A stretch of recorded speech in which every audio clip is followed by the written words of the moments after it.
More Metroid Prime! Hello, folks. Yay! Colin and JD here. We're gonna finish the game.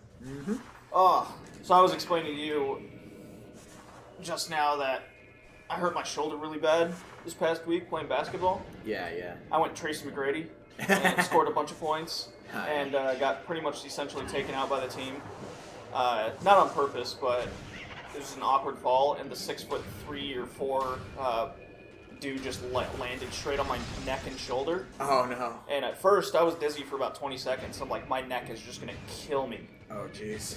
But as soon as the game ended, I went to lift up my bag, and I literally just dropped it right on because my shoulder just basically fell apart. Oh, no. It was it was like that night. I haven't been in that much pain in a long time. Oh, no. Yeah. So I was just ice, Oh, jeez. and just could not sleep because I couldn't even lay down. Like just moving my arm in any way was painful. So this led to a night of watching Gintama and my One Piece DVDs from the beginning. That's funny. So till like 5 a.m., like I got a little tired of Gintama because it doesn't have really a story. Oh, yeah. So the comedy was like cheering me up a little bit, but then I threw on. I was literally in my room in my bed with the PS2 playing a DVD on the CRT TV in my bedroom. So I was like, wow, I'm literally back in like 1999. That's awesome. Or 2001 to be exact. Yeah. So I had to have the controller on my left side so I wouldn't naturally reach with my right arm.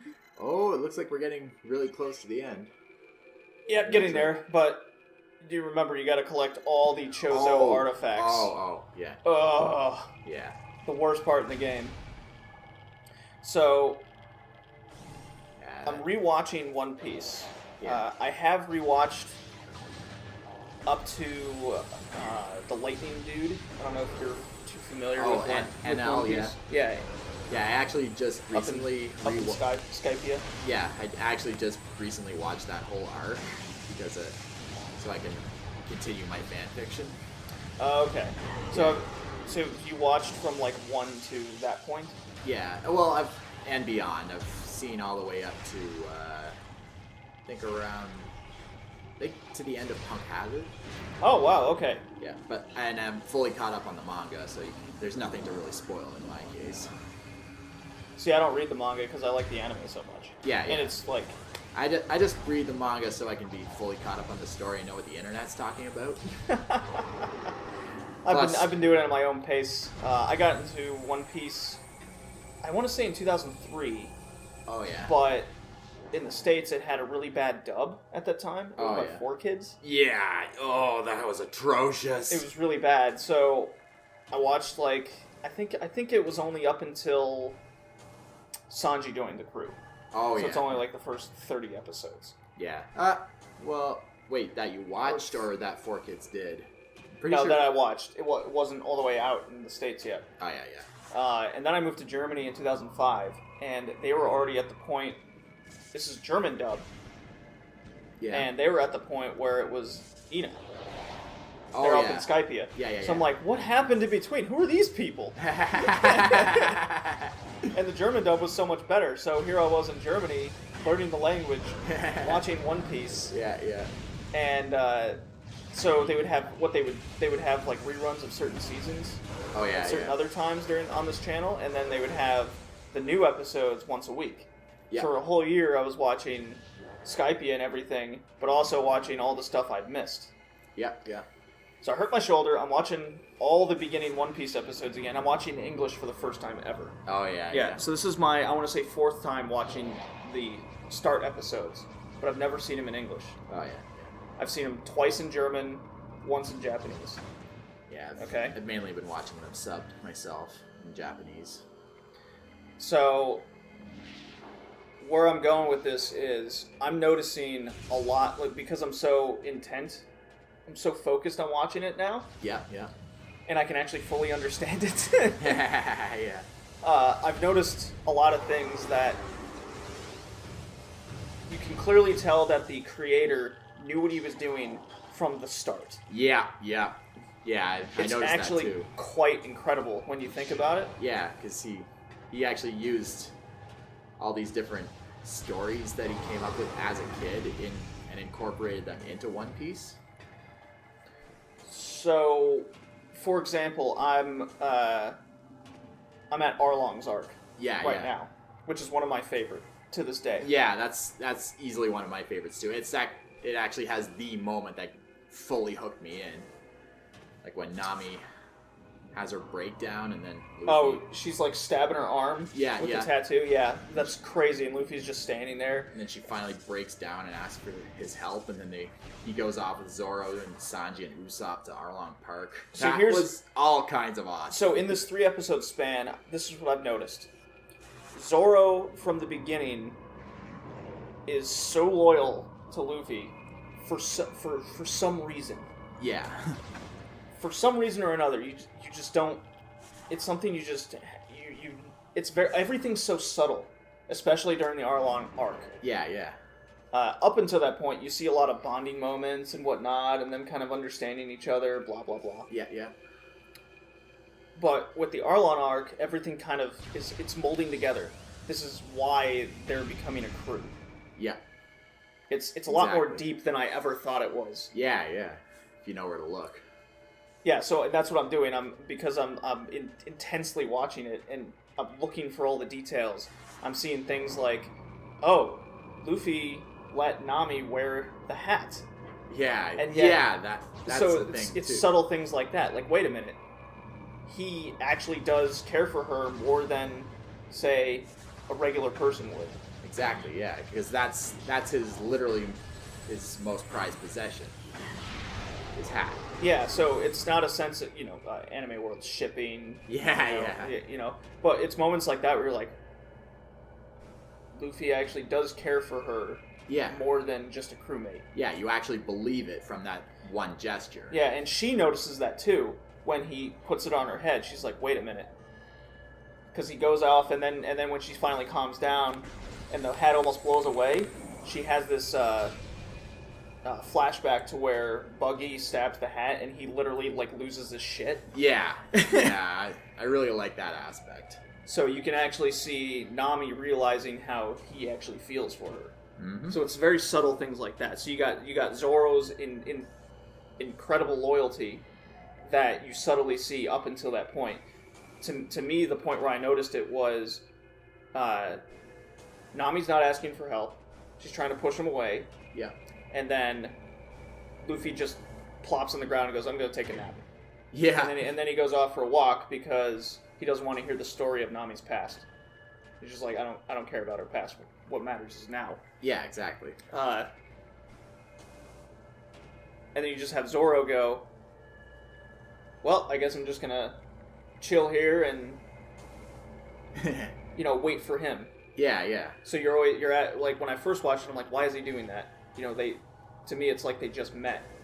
But there's actually this crazy long span that they were on the seas together and maybe doing other things in between. Yeah. I notice you're having trouble with the jumping here. This is another jump. Yeah. This jump is stupid. It's a moving platform and you can't see where you're going to land. Yeah. It's dumb. I hate that. I think I had trouble with that too. But yeah, back to One Piece. Yeah, I'm on record saying it's my most favorite anime of all time. Yeah.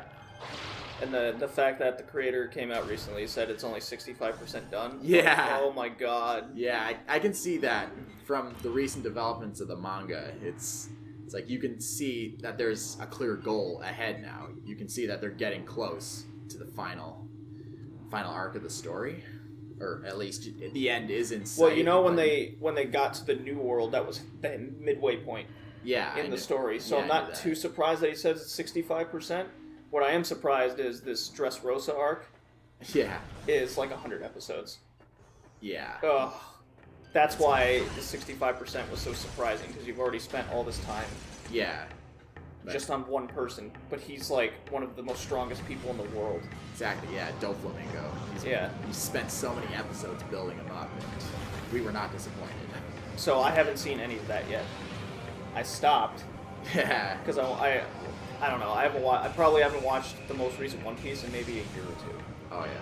Yeah, because I'm watching other stuff, or I'm I'm rewatching the beginning now. Oh yeah. Who would do that? So what I'm looking forward to, because I'm noticing all these things. There's clearly a potential love interest, even this early in the series, for Luffy and Nami. Oh yeah. I like that part of things. It's actually kind of funny. Me and a buddy of mine who write fan fiction together, we're actually discussing various ways to really kick off a real romance between the two of them in our stories. So here's the thing about the One Piece universe, though. When it comes to any sort of romance, yeah, it's just kind of, it happened. They don't focus on that at all. It's all about the journey and the action. Exactly. And that, because even like parents seem to just ditch their kids all the time. Yeah. In this universe, it's no big deal. Yeah. Like every kid is just like, yeah, my dad's out on the sea. He probably died. Whatever. Yeah. Yeah, like Usopp. Yeah, Usopp doesn't have any parents. He grew up in this village alone. Well, he had a mom for a while, but then she died. Of course she did. And his dad's with Shanks, so... But yeah, back to what I was saying. Because I'm writing a One Piece and Kingdom Hearts crossover. And I thought of a moment where, basically, at one point, everybody gets separated, but then comes back together, like, say, at Hollow Bastion or something, and then... Right. Nami's so happy to see Sora again, she hugs him into her boobs. Oh god, fan service. I'm not really focusing on that sort of thing. Trophy fan service. In this case, it was just too funny to ignore. But anyway, so Sora's like, I'm suffocating! And then he's like, sorry, I got carried away. And then Sora's like, it's alright, I can think of worse ways to die. Alright, yeah. And then Sanji smacks him upside the head. Right out of the gutter, what would Kairi say? And Luffy's like, I don't see what the big deal is. They're just boobs. Then Sanji gets angry. That's where it would be. That's where it'd be wrong. Because Luffy wouldn't actually say that. No, I'm just not in terms of Nami. Because I can remember. Yeah, I remember 2, 3, 4 instances where, if not, there's one where Nami's like changing her clothes on the deck. Yeah. And Luffy actually reacts the same way as Sanji does. Yeah. Very subtle. Yeah, but I'm thinking, what my thinking is, Luffy is just really jealous of seeing Sora getting hugged into her boobs, so he's getting all pouty, and he's like, it's no big deal. Well, that would be fine then, yeah. But in this case, Sanji he's like, how dare you talk about Nami's wonderful chestnut? And then Nami just punches him right into Luffy. And then Luffy's his neck like stretches over the banister because they're like on an elevated platform. And it comes snapping back up and then starts wrapping around Nami, and then their lips meet. Oh. Yeah, my buddy approves because it's both funny and kind of cute. Yeah, a little bit. I can see that. So, in the one, there is that Punk Hazard moment where I think it's on Punk Hazard where Nami and Sanji switch bodies. Yeah, yes. That's funny. Yeah, that made that kind of pop into my head. But so with all these like subtle things I'm noticing, I can't wait to see Robin's arc. I know that's a while away. Yeah, it's like what she was up to during the time skip. Because I'm thinking there's I'm looking at all the characters' past and how they have their own hardships that they've overcome. Sanjay with basically starving to death. Zoro with his longtime rival. Dying at an early age. Luffy you don't learn till a long time later. But he's got all kinds of messed up shit. Yeah, definitely. On totally different levels, but I think Nami's basically a slave for 8 years. Exactly, yeah. And then you have Robin, who I think even takes it up a notch. Exactly, yeah. I totally agree. That's been going on for like 20 years. Yes. So I can't wait to see how the reaction and subtleties you notice between the crew and when she joins. Yeah. Because she's originally there as just, I'm hopping on your ship. Kind Yeah, of deal. exactly. Because Luffy saved her life when she wanted to die, and she wants him to take responsibility. Well, that's much later. I'm talking after the Alabasta arc Yeah, yeah, with Crocodile. exactly. And then comes Enies Lobby. Which I've only seen once. Yeah. I've seen up until I've seen one Skypia 3 times. Oh yeah. Yeah. I'm about to do it a 4th time, and then I'm just going to continue Yeah, yeah. in English. Because I have all those DVDs that I'm finally collecting, Yeah, yeah. and I'm watching them, and DVDs are great. Yeah. And they're affordable. They're like $20 a piece. Or 30 Canadian. But with 26 episodes on a DVD, that's $1 an episode, essentially. Yeah, really. Plus tax. That's totally reasonable. Yeah. Not unlike the $50 I paid for B-Tune, Oh shit. and that's only 12. Yeah. Well, I got it on set too. Yeah, Besides the point. But yeah, I can't wait to see all these subtleties in One Piece. yeah. Because Yeah. it's there. I've never noticed it before. It's very fresh. Like even the power levels were determined at the beginning.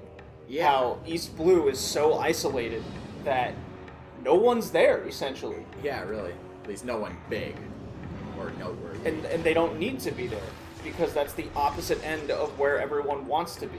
Yeah, yeah. That's why someone like Don Krieg was like top shit. And when Arlong came, they're like, oh shit, he's from the Grand Line. Yeah, He's yeah. gonna probably just take over the entire ocean. Pretty much, yeah. That's what makes those arcs very. I mean, we see Don Krieg come, and then you have Hawkeye, Yeah, yeah, definitely. and he's like, ugh, yeah, I'm bored. I'm just killing time, whatever. Yeah, that was a big holy shit moment. And they just kind of, and it's again, they subtly talk about his power Yeah. and how he just. How, I think, from what I remember, it only took like 2 slashes to take out all of Don Krieg's ships. yeah, There's yeah. 50 galleons, and those things are huge. Exactly, yeah. So then, Dude's a beast. so with that in mind, we have their power level in the present, and you're like, wow, this is becoming kind of Dragon Ball Z-esque. Yeah. But in the case of Dragon Ball Z, that was just Yeah. nonsense. It got out of control. Yeah, in you're this case, just making it up as he went, I think. Yeah. In this case, it was clear from the beginning that these were the power levels, and this is kind of the goal. They need to get this strong to compete. Yeah, yeah. No one's really stronger than this dude. Exactly. So they, over the course, as they get further and further in, clearly they get more and more strong, and you kind of have to. Mm-hmm. I loved how it's brought a new perspective and appreciation for a series that's supposed to be kind of basic shonen, you could Yeah. say. Yeah, really. It's kind of funny, for my fan fiction, this one guy was commenting how, because I ended up taking an impromptu 5-year hiatus, because I just couldn't write anything, but Yeah, at the very beginning of the story, basically Riku challenges Zoro, like, whoever can get a single hit on the other wins the duel, and if Riku won, Zoro and Kairi get to travel with the Straw Hats.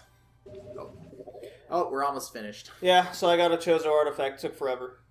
Yeah, much like the rest. Well, that's it. We'll see you next video. Next video it is.